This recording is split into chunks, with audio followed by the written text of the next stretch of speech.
admiration, tremendous love for these two people, for whom I served as their priest. Now, I know they had other priests, pastors over the years, but I was their pastor and priest for the last 11 and a half years. And that's an important time to be priest and pastor to anyone.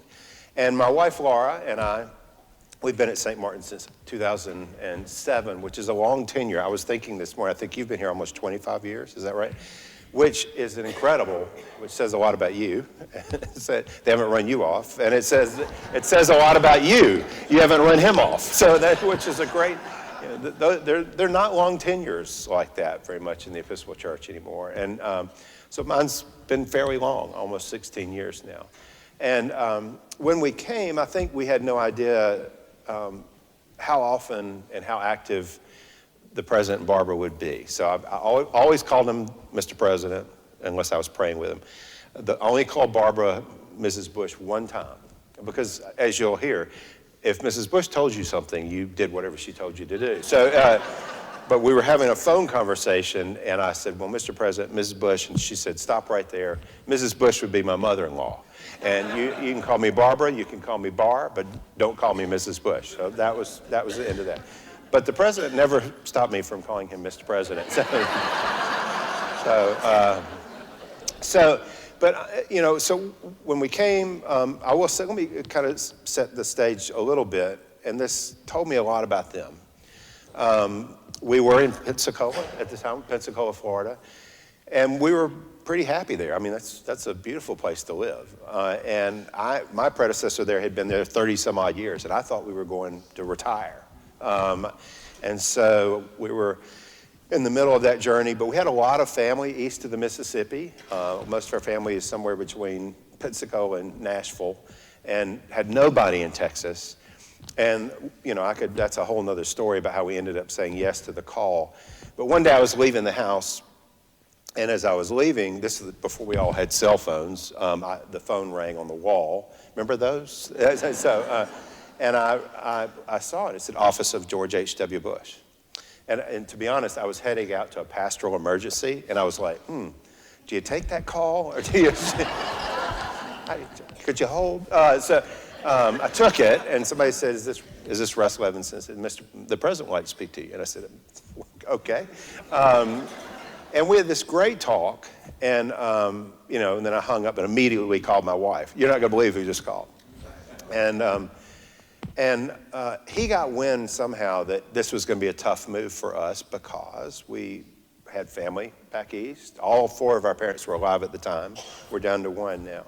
And they were all there, and we knew nobody in Texas, nobody in Houston. And about 2 weeks later, my father called, and Laura's mother called, and he had handwritten both of them a letter, a 2-page letter, saying, we know this is probably hard for you as their parents, and we just want you to know we're so happy Russ and Laura are coming, and we look forward to getting to know them, getting to know you, and we're gonna take care of them. And that proved to be true. So, you know, first Sunday that they show up, I think, well, are they Creasters? Are they just Christmas and Easter and first of the year kind of people? But they were there every week. And so I never thought I was going to write a book about them.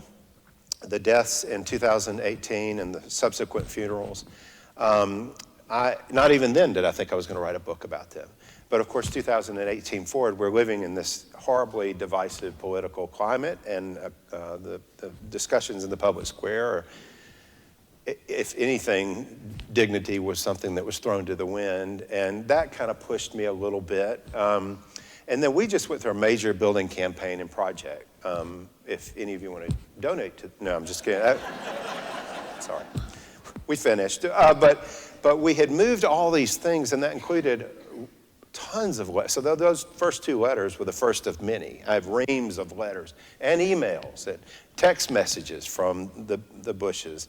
And as we were kind of moving back in our offices, I came across this. I thought, do you just throw these away? I mean, where do these things go? And so I started fishing with the kids, the living kids. I said, I think I'd like to do a book on your parents, but about their faith and what I saw in their faith. And I won't do this without your permission. And they all said, great, but we want to see the final version. I said, of course, and fiddled with it for about a year just with the idea. And had another member of St. Martin's is Secretary James Baker, who's become a good friend, and talked with him a good bit about it, talked with John Meacham, who many of you know about the book, and have a wonderful agent, a guy named Tom Dean, and so Tom said, let me fish it out a little bit, and he did, and so the publishers, Hachette, which is actually a secular publisher, came back about a year and a half ago and said, write the book. This was on November 15th of last year, and they said, but you've got 30 days to do it. So I walked into, because we want to get it out before whatever. It's a marketing thing. And so I walked into my wife and I said, goodbye. So I walked away and literally wrote it in 30 days and then got to the end. I did my book writing during the day and I did my work for St. Martin's at night. And then I kind of got to the end and I did a reflection on the times in which we live. And then I said, I think I'm going to do one more chapter on what Christians believe about life after death, which is fairly nebulous, I should say. There's a wide door there. But I said, because those funerals represented a lot about what we believe, which is that life has changed, not ended. And if you listen to all the remarks, not just the remarks of the preacher, but everybody who spoke at both funerals, all talked about life after death in some way. Either we're going to, mom and dad are together now, or they're back with Robin now, or they've been taken into the Father's arms. And so either we believe that or we don't. And they believed it.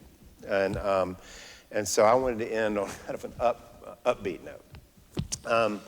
So just a couple of things about what I feel like set the tone. Now, I will say, I do not set out to make them to be saints, you know the old joke about the guy who goes to see the pastor after his brother Jack dies, and he said, well, and Jack was a horrible guy. He drank and caroused and cheated people, and nobody in the community liked him, and so he goes to plan the funeral with the rector of the church, and he says, I know nobody liked my brother Jack, but can you please just call him a saint?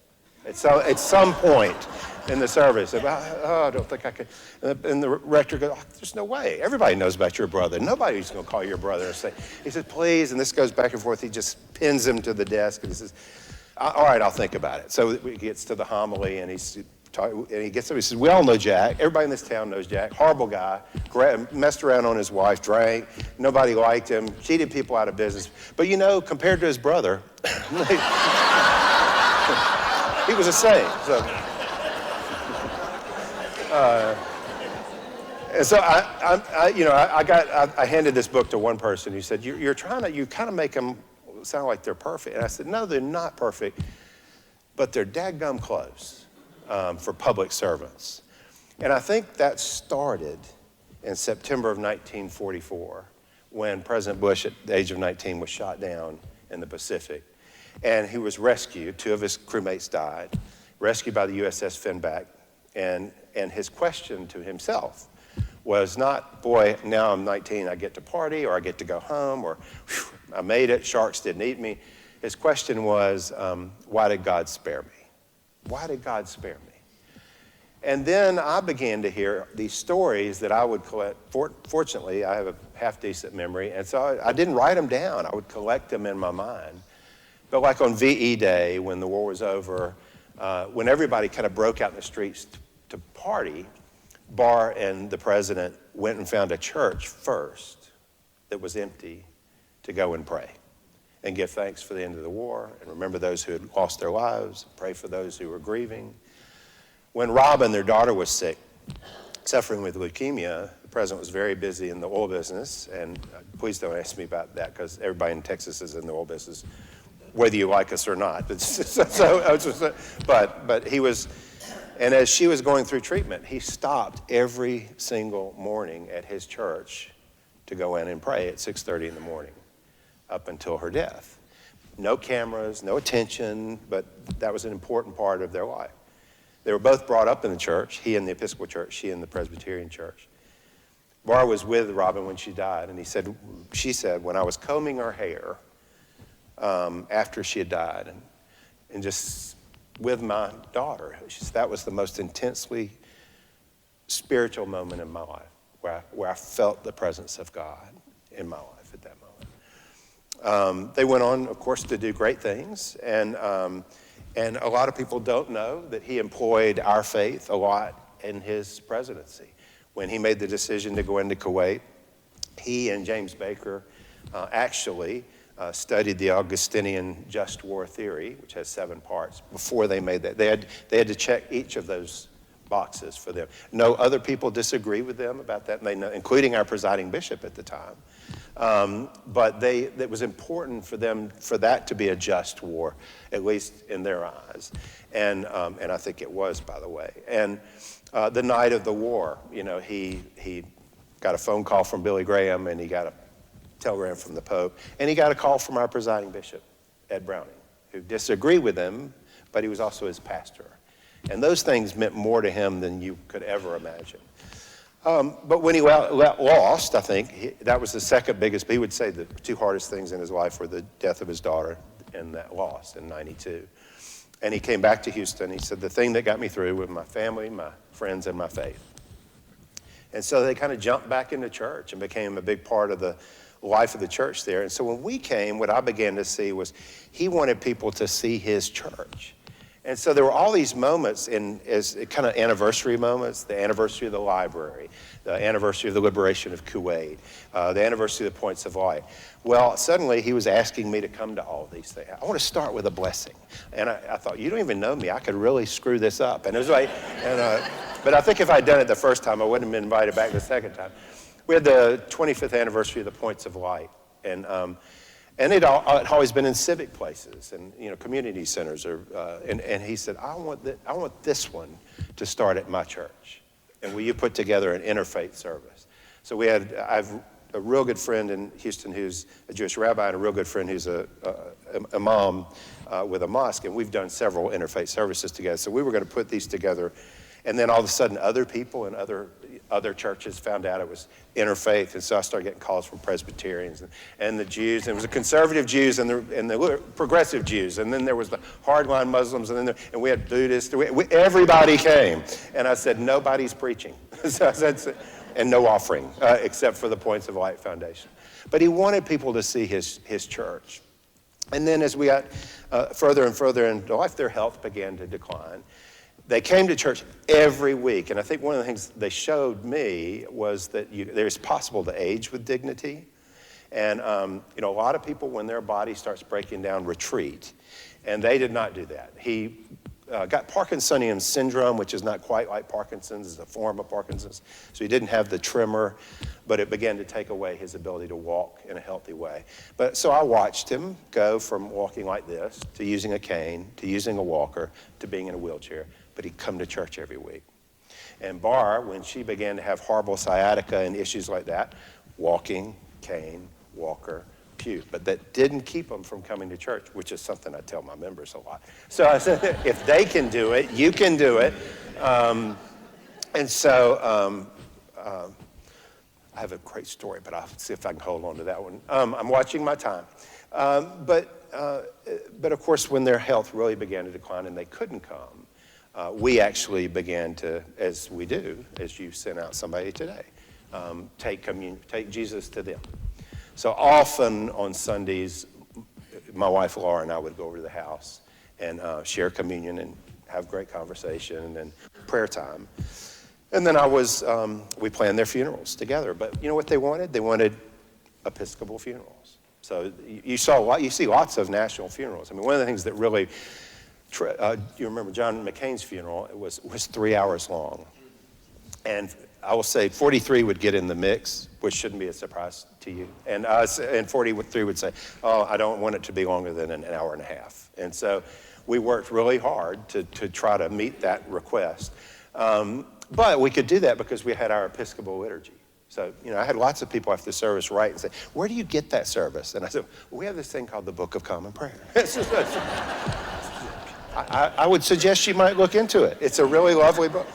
And so it was easy, we just kind of fill in the places, and except for who attended. So that was a little different. And some of the music, which I'll talk about in a moment.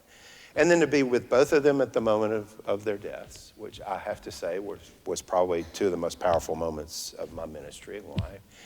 And then to have the funerals, and then to look back on all that. And so when I finally decided what was the goal of the book, the goal was to honor them, to honor their faith, which was real, and to honor our faith, and particularly in the Episcopal house that we live in. And then my hope was to, in the times in which we're living, and I don't think there's been a lot of shifting, unfortunately, and we've got 24 coming and all that. It's not a book about politics. It is a book about how we should live as Christians and how they lived as Christians. But I kind of say, I'd like the reader to look at their lives, the way they lived, the way they served, and consider, in light of the time in which we're living, whether or not we need to change things again. I speak of nostalgia as not just, the good old days, but nostalgia inviting us to a better place.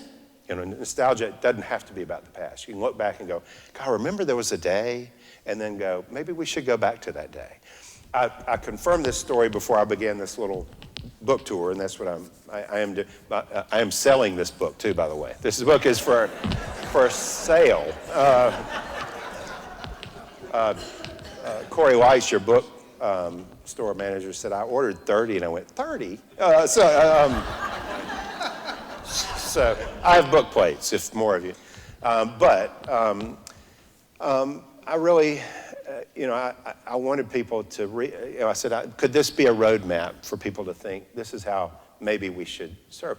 And before I began this little tour, I was with Secretary Baker, and I said, I want to confirm this story I've heard, because is it lore, or is it really, it really happened? And it did happen. So shortly after, and many of you will remember this, if you're younger than 40, you won't. Not many of you here, but so you remember when President Reagan was shot, and he was in the hospital, and there was this aide there that was sitting in the hospital, kind of monitoring who was coming and going. And does anybody remember the first person who came into the room after he was coming out of surgery? Does anybody remember? Tip O'Neill. So, conservative President of the United States, Tip O'Neill, Democratic Speaker of the House. And this guy said Tip O'Neill walked in and acknowledged Tip O'Neill was a big guy, if you remember, he kind of acknowledged the aide, went straight over to Reagan, knelt by his bed, took his hand, recited the 23rd Psalm, prayed, stood up, kissed the president, and said, I'm going to let you go now. And when I hear that, I think, where are those days? Where are those days? There was a time, and Tip O'Neill said he thought President Reagan was the worst president that ever served. And he said, now Jim Baker would say he was one of the best presidents that's ever served. So I'm an ambivert there. But I mean, where has that gone? So, and I think the gentility, when President Bush said kinder, gentler nation, I think he meant it. And I think a lot of that grew out of his faith, and a lot of that grew out of our Episcopal way, which is kind and gentle and decent and dignified. When I was fiddling with the title, I finally came up with Witness to Dignity. So I kind of set it up by saying, okay, I'm going to have to use personal pronouns, which the Bushes didn't like. They never liked to talk about it. I said, the only way I can tell this story is by telling it through my eyes. And so I ran that by the family, and I said, I'm having trouble because I'm having to use personal pronouns. And basically, Jeb Bush said, well, get over it, because that's the only way you can tell the story. And so that's when I said, well, then would you write the foreword? And he said, well, of course. So then a year and a half later, when I got through and I finished, I called him and I said, so I've written the foreword. I've written the book. We still want to do the foreword? And he went, oh, God. How long does it have to be? Was his first question. So quick PowerPoint and then 2 little readings. So some of this I'll skip because it's not apropos to the moment. But here they are outside of Old St. Martin's. So they were in church every week, and we keep this at St. Martin's, but as we were preparing for Barbara's funeral, I came across this picture. I said, it'd be sweet if we included this in the bulletin. I said, but one of the kids is missing. I can't tell which kid. You can pick out George and you can pick out Dora, but who else are these other folks? And so I sent out an email to the kids. And then I've got the email chain where it kind of goes back and forth, and Dora says, oh, well, that's the one you can't see is actually Jeb. He's behind his brother. And then Jeb later in the day texts, and he goes, yeah, story of my life. And so our second rector, Claude Payne, who Sam knew as did I, great guy, and he had to bring a friend to church Sunday, and President Bush brought Margaret Thatcher. So that was his bring a friend to church day. The president was very active. You saw him around church all the time. He was not, it wasn't beneath him to serve coffee or to be part of the usher crew. She taught Sunday school. She was part of the Saintly Stitchers. Again, here's another important moment, I think, after as the win was coming, the first win was coming, a few days before the election, he called Claude Payne and he said, Claude, I think my chances are pretty good in that first election. You'll remember they were real good. But he said, I don't know if we're going to win or lose. He said, I don't care if we win or lose. The day after, I want to have a service at St. Martin's, whether I win, whether I lose, and we're going to pray for whoever gets elected president and give thanks for the fact that we've elected a new president. Pray for their tenure. Of course, he won. So this is a picture of that service. Barbara is part of our Saintly Stitchers group, which put together stitchings for the pews and the things like that. And so it was a big group at the time, about 200, and she invited them all up to the White House. And so she's very proud of that group. This is my institution, which is in January of 2008. And the only reason I include this is somewhere in the mix, it was, well, you hadn't had one in a long time. Hopefully you won't have one in a long time. When you bring the new dean, new rector, you have a big service. It goes on for hours. And the President Bard decided to come and be part of it. And I suddenly realized it was their anniversary. It was like their 60-something anniversary that night. And so we're lining up for these pictures, and we're breaking up, and I go over, I said, Mr. Pratt, I'm so sorry. I didn't put this together until now. It was Epiphany. And Barbara looks at me and goes, don't worry, we've had a few. She said, so this is where we want to be. So they would drive the Secret Service crazy because they would leave church and go out and meander with people. And if he saw a group of the teens, he'd go out and go, if they were doing something over the youth building, this is him just kind of going over and plopping down, and he would sit and talk with them. We have the Houston Marathon. They would go out and greet people coming by the Houston Marathon, and that would drive the Secret Service crazy. But they would stand there and shake hands with people who were coming through. This is a great picture of the four wonderful people, President Barr, Jim Baker, and Susan Baker. That was at the first building project that we did. And I asked them to be honorary co-chairs of every campaign that we had, and they were always fully supportive of that.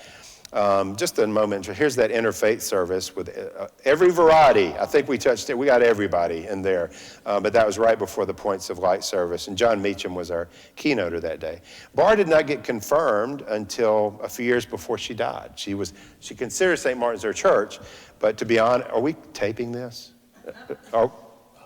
Okay, well, she kind of had a falling out with the first rector, and so, but she kept coming to church. Now, they made up and all that stuff, but he evidently, she was Presbyterian, he came in and said something you shouldn't say, which is, we're so glad you're being confirmed. You've all been flying economy and you're about to move to first class. And Barbara went, nope. And so it took her about 40 years to finally jump across the broom with us. And so this was we did it as a private service. There's George Carey, the Archbishop of Canterbury. It did enable us to experience some neat things. There's my son. We all went to the White House. It was a fun day and a fun visit. This was about a week before President Obama came in. So it was kind of weird because they were rolling up carpets and doing things like that. And we're finishing up, and 43 says to my son there, are you a baseball fan? And I'm thinking, say yes, say yes. So he goes, yes, sir. And he goes over and starts signing baseballs. He goes, do you have any brothers and sisters? And I'm thinking, say 20, say 20. eBay. So he does that, and then he calls an aide in. He says, "Come here," and he said, "Bring me one of those bags." And he opens up his drawer, and he starts pulling out all this stuff like golf balls and paper, pencils, and we still got some of this stuff. And my wife Laura goes, "Are you trying to get rid of all this before the next guy comes in?" And he goes, "Damn right." And so I said, but so all those little gifts. We did get to go to Kennebunkport, which is really, I got fun memories from there. I'm going to read you one in a moment. We learned a lot about them walking with Bar on the beach. So this is my wife and Bar walking on the beach. And this is when Bar and I were on the beach one day. Some guy comes up I think it was after this picture, and he'd say, "You look a lot like Barbara Bush." And she said, "I hear that." That's all she says. I hear that a lot. It's one of my favorite pictures of the president. So we get to Barr's funeral, and I thought that was just such a beautiful coming together moment for America. And there's Evan Sisley, who was his medical aide and became a very good friend. But you just see the love for the president. He wore these socks to her funeral. There's Jim Baker, there's Brent Scowcroft, there's Brian Mulrooney and John Major, Dan Quayle, Bill Clinton. And they don't teach you this in seminary, that you're going to have to at some point address several presidents. So I'm giving them instructions there, and then I think this isn't going to happen again. So I said, you know what, we're in Texas, so let's hold hands and we're going to pray. And we did. This was this was in a room like this that we have at St. Martin's, right before the service. And then you see the love for them. This is a great picture, I thought, all of them on the front row, all together. Jeb speaking at that funeral. And then this is Barbara's funeral as we make our way from Houston to College Station.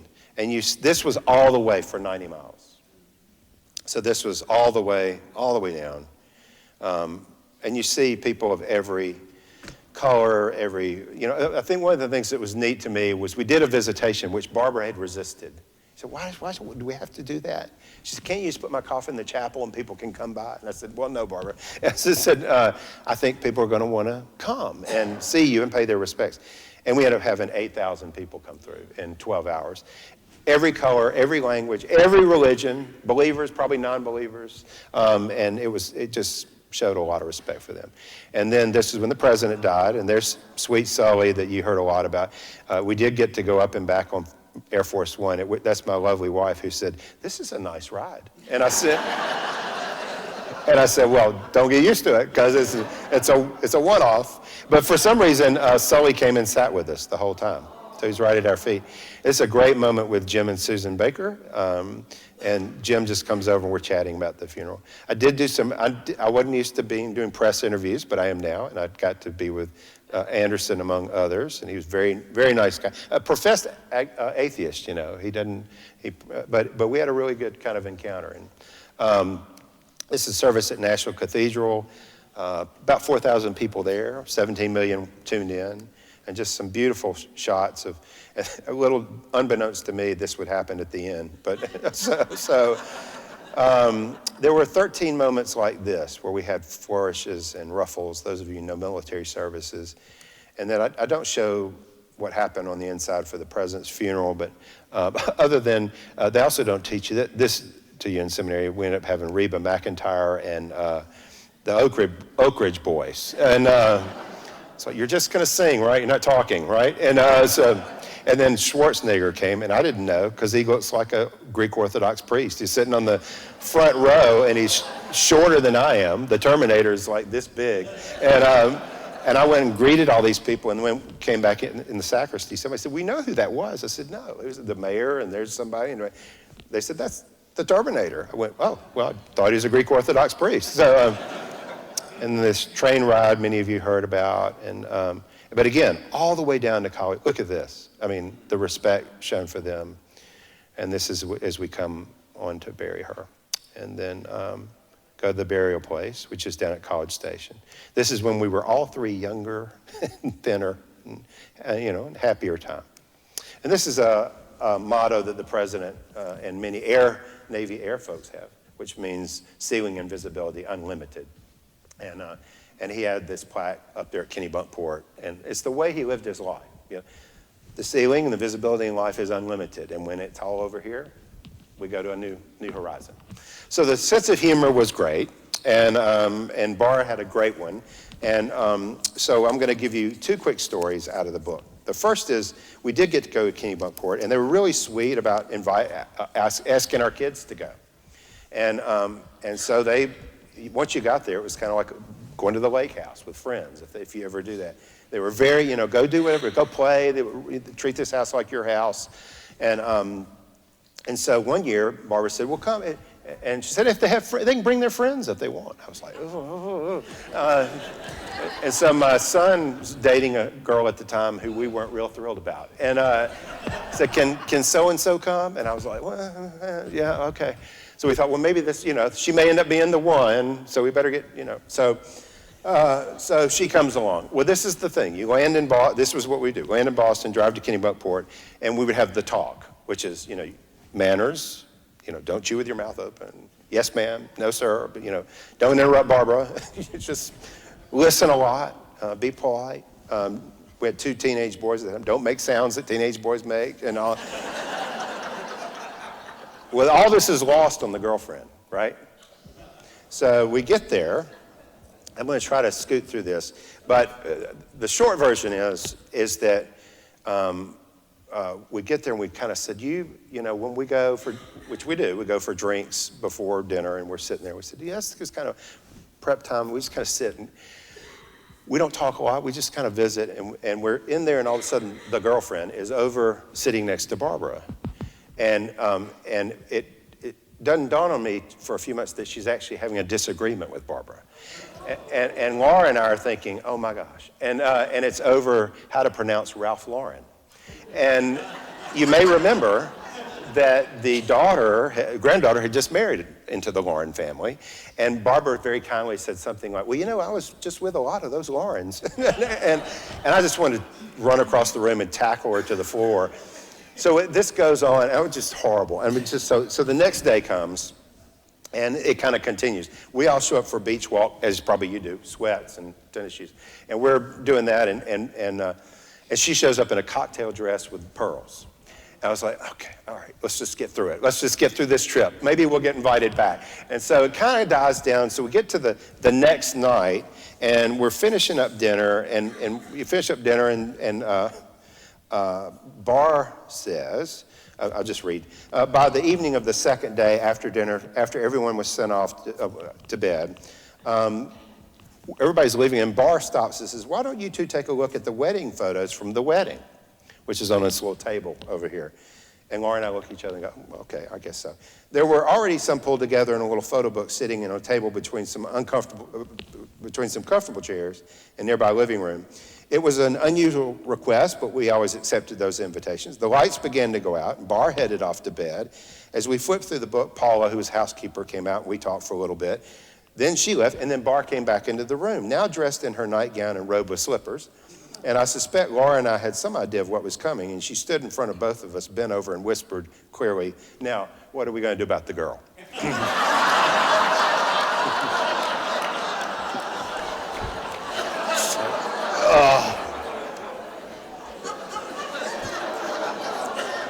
And she said, and we both went, yeah, right, what are we going to do? And she goes, well, you can't do anything. And she said, if you say anything, it's going to backfire. So she sat there and talked to us about parenting adults. And then a few days later, she wrote a letter of apology to us, which I still have. She said, I'm sorry, I should not have said anything. I put the letter in the book, name redacted. And I said, she said, I shouldn't have said anything. She didn't know. You all are used to being around us. She didn't know how to act around us. And so she said, just don't worry about it. Your son will figure it out. And then she put no buts, Bar. And he figured it out. So thank God. All right, so I'm going to read this, and then I'll stop. If we have time for questions, I'll take them. But, Sam does this, and George does this, and your wonderful Canon who preached did this. And, we go and help people die. It's part of our job. And incredible privilege. And so a few days before, like people do, there was like 3 days where Bar was declining, and I got a call at the house, and we didn't live too far from where they live. They lived in a very modest house, by the way. very extraordinarily modest house by Houston standards. And so I shoot over there, and family's downstairs, and she's gone upstairs, and she was saying things like, today's my last day. You know, I'm checking, and so I'm downstairs with the president and some of the family, and Dora comes downstairs, and she says, Mom's upstairs. And I said, does she want me to come pray? She said, well, let me go check. She goes upstairs, comes back down, and she says, no, Mom wants you to sit with Dad. And he looks at me and goes, I want you to go pray with her. And I said, yes, sir. Yes, sir. So I go up, knock on the door, and Bar goes, I'm not checking out yet. And I said, okay, can I come in and pray? She said, yes. So I come in. We pray, and I'm leaving, and I said this, and this was actually in the funeral, and I'm leaving, and I pull the door almost shut, and she calls out. She says, Russ, and I go back in. I said, are you okay? And she goes, yes. Just tell him I adore him. So I go back downstairs, and he's already weepy. You know, he's a weeper. And he says, she okay? Did she say? I said, well, two things. She's not checking out yet. And she adores you. And, you know, then he got all weepy again. We prayed because we thought that was the night. Well, then the next morning, she rallies, and she gets out of bed. And I call, and she's out of bed, and she's calling people, and they've had breakfast together. Well, there was this tender moment where they were just kind of in that day, and he looked at her and he said, you know, I'm going to be okay. And she said, and I'm going to be okay. And then they both had a drink. And then she spent the rest of the day calling people, and then that night she began to decline. The next morning she began to decline, and then I got called in the morning.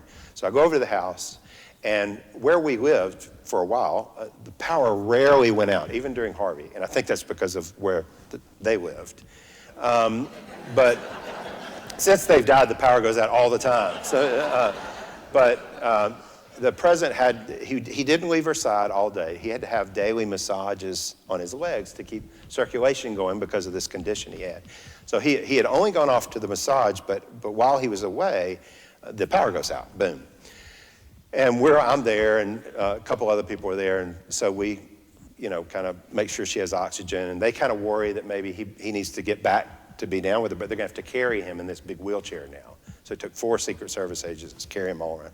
So he's sitting there, and at one point it's just the president, Barbara, and me. And we're sitting there, I'm looking across, and he smiles, and he kind of points at heaven, like, you know, and you know, points at her, points at heaven. I said, yes, sir, that's where she's gonna be. So we got really close to the end, and this is what I'll read to you, because this is such a beautiful moment. And we've done this lots of times for lots of people, but you don't do it a lot for the president. So if I heard it once, I heard it 24 times. As he sat there holding her hand throughout the day, he said, Bar, I love you, Bar, with such brazen passion and tenderness that it was palpable. At 5:30 p.m., the power was still out, and by then Barbara's physician had arrived, and both he and Evan told everyone, we are there. If there's anything you want to say, now's the time to say it. Neil asked me to pray again. I anointed her head with a cross of oil. The president was holding her hand as he had been all day. Everyone was in the room, all of us, and then we all knelt by her bed. And again, we prayed the prayers we had prayed only a few nights before. Almighty God, look on this, your servant lying in great weakness, and comfort her with the promise of everlasting life. Depart, O Christian soul, out of this world in the name of God the Father who created you. Into your hands, O merciful Savior, we commend your servant Barbara, etc. As we prayed, we wept, and we held on to one another, and we held on to Barbara. In my entire life, this was one of the few moments where the demonstrable presence of God was as real to me as the pages of this book you're now holding. And when I finished with Amen, everyone was weeping and telling Bar, I love you. The doctor was near, and Bar took her final breath. She's gone, he whispered. And the president asked him to repeat it. She's gone to heaven, Mr. President.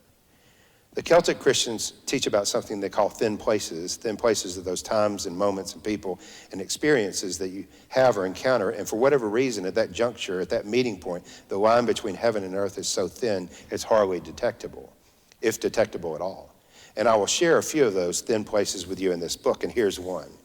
At the moment that Bar's physician said the second time, she's gone to heaven, Mr. President, at that very moment, the lights, the power came back on. In that instant. We were all still kneeling, all still weeping.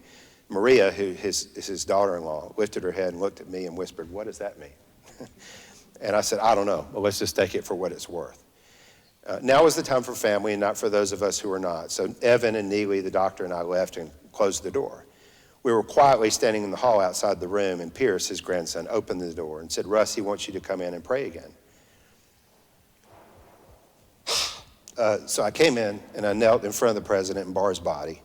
I placed their hands together, his on top of hers, and I put my hands around both of theirs. I gave thanks for her life. I prayed that God would welcome one of his own. I prayed that God would comfort the president and Bar and all they left behind. I thank God for the love and witness of these two and this wonderful family. And when I finished, the president and I were both in tears, but I was still on my knees. And as I did, I took his face in my hands. And I said, "Mr. President, she is at peace now. She is in heaven. She's with her parents and your parents, and she's with your dear Robin. And you will see her again. And you, sir, will be okay. We will take care of you. We love you. I love you. I love you," he said. I kissed him on the cheek, and I stepped back out of the room. It was up to that point the most intense moment in my ordained ministry. God was present and real and there in that moment. And Barbara was home. And Barbara's last word was home. And I was standing there when she uttered it. And one of these many signs we saw on the side of the road as we were driving from Houston to College Station was "Welcome home, Barbara." So that's the story I want to tell. There's a lot more to it, but there's a whole chapter on humor. There's a lot of stories on their tenderness and their dignity and their decency, and I wanted people to know that, especially now. So let's pray that those days return. I think I've taken up my time. So if you have, I will be signing books. Did I mention these are for sale? And down there. I'll stick, if you have a question, I don't want to interrupt your time across the way in the Lord's house. So I'll stay here for a second if you have a question or two. But thank you for letting me come, and God bless you. Thanks.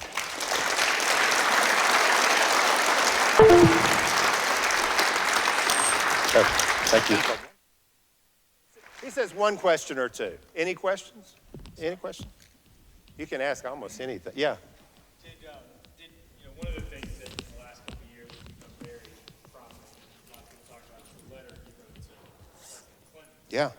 When President Clinton was coming in. Did he ever talk to you about that letter? No, but I got there a couple of moments where I was humbled. So like when Obama beat Mitt Romney, I thought he'd be disappointed. So I don't know. I was learning my way into this role, and so I sent him an email one night. I said, "Well, I'm sure you're disappointed at what happened last night." And I mean, like an hour later, he wrote back and said, "No, this is who America wants, and we need to get behind him. We need to pray for our president. He's a good man, and he's going to do okay." And I never heard either of them say a negative word in 11 and a half years, a negative word about anybody. And wasn't in their DNA. I mean, it might have been, again, you go back, you can find some speeches where I'm sure he was no fan of Ross Perot. And he was no fan of Newt Gingrich, your guy. And he did talk about that, and I thought it was a private moment, because he told me one day, and then I read it in an interview like in the next week. So I thought, well, I can't believe he's telling me. But what had happened is when he made the decision to renege on his no new taxes deal, which he said was not a mistake. He said others believe it was a mistake, and it was the kiss of death. I don't think it was a mistake. And he said, we had gotten everybody on board, including Newt. And so we gathered in the Oval Office, and we were going to talk about it, and then we were going to go out to the Rose Garden, and I was going to say, I'm breaking my promise, And he said, and so I'm looking around, and and where's Newt? He's supposed to be in the meeting.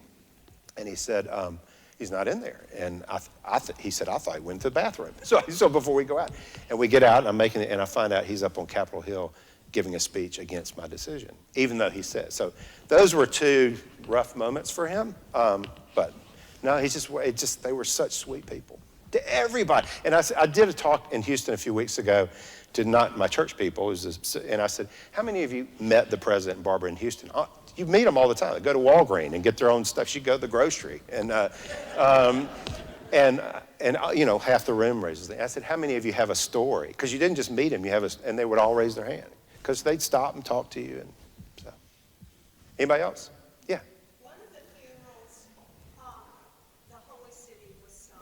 Yeah. I can't Barbara's. Yeah. Okay, and she requested. Yeah, that was one of her favorite pieces. Yeah. So, anybody else? Yeah, back there. Have you ever been to their church in Episcopal? Yes, yeah. And I preached up there a couple of times. And Peter Cheney, who was the priest in residence at the time, I invited Peter to be part of the liturgies. Well, the reason I ask is, if you are used to visiting this church, Yeah. But also, if you're ever in Spain, visit their church, St. Anne's. St. Anne's, yeah. And it's on an appointment, which is absolutely beautiful. Yeah. And we were visiting, and we got there on a Saturday, and we were tooling around. I saw it. So Sunday morning, I get up there. It's an outside church. They sit on the second row. I wanted the best seat. Yeah, it's a great seat. And I got there probably 45 minutes for coffee. So people start coming in. No one sat around me.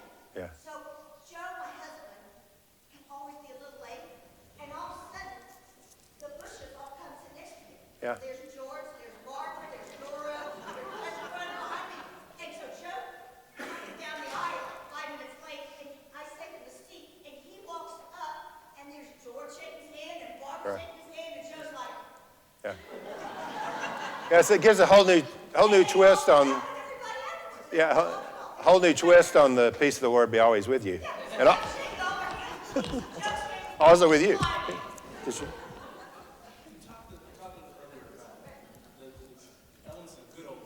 Yeah, yeah.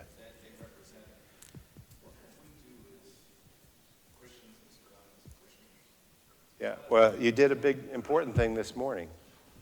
I love the message of the light of Christ. Remember the light of Christ is in you, and take the light into the world. And don't give in to what's going on out there. You know, Robert Louis Stevenson was one of my favorite, he's a fun guy, but he's also a Christian. And he was sick most of his life. But he was an optimist, kind of like your dean here. And his wife, whose name was Fanny, would get irritated with him when he kept this good mood going.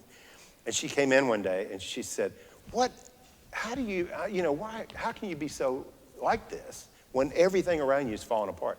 And there were a bunch of medicine bottles on the windowsill, and he pointed to them. He said, I'm not going to let those medicine bottles define who I am. I'm going to be defined by what's inside of me. And so just, I think, left, right, or in the middle, not giving in to that, and reminding people we don't behave that way. At least we as Christians shouldn't behave that way. That's my big gripe the last few years. John Meacham, have you had John Meacham come talk about any of this? But he's got a great talk where he said, and it surprised me, where he says, this is unrelated to the book, but it is in some ways related. He said, let's talk about he who shall not be named, but he talks about President Trump, and he said, he is who he is. America knew who they elected, and he said, it's not really, you can't blame him if you disagree with things he did, but it's America who elected him and changed this dynamic of the way we talk in public. And he said, and this was to a group of clergy. I had him come talk to a group of clergy. And he said, so we've made that normative now. And the culture has done that, and the press has done that, and we've empowered that. And he said, so it's somebody's job to change that. And he goes, guess whose job that is? And he looks out at the clergy and he goes, you. And so I would say it's the job of Christians to just, there have been worse times, believe it or not. We all know that. But we need to act like what we are called to do and live in our baptismal covenant and do what we're supposed to. Go to church. All right, I would say Speaking of go to church. I would say my one quick go to church story, and then we'll quit. All right, so I told, Lady Gaga came to St. Martin's, and I didn't believe it. So you remember she sang in the Super Bowl, right? And so I thought Super Bowl Sunday would be great to have a big testosterone-laden men's breakfast. So we go over in the parish hall, and I get some NFL guys, and we're all over there having early morning breakfast during the early service. And we come out, and the first service is spoken, no music or anything. And one of my ushers goes, guess what? Lady Gaga was at church. And I was like, no, lady. And he goes, pulls out his phone, and he goes, yes, she was. And so she came by herself, sat in the back row, sat through the service. Some people thought she was in a Catholic church, but I said, no, all the guys were over here. My two female associates preaching and celebrating. And so she was in a Catholic, she stayed till the end. So the next Sunday I got up, I said, all right, That was probably Lady Gaga's biggest day of her life. She was going to sing in front of 1 billion people. She got up and came to church. If she can do it, you can do it next week. Thank you, Russ Levenson. Thank you. Thanks. Great to be here. Russ, you're a blessing to us. Some of us have to go to church, so we're going to be off. He is selling books. God bless you. Take care.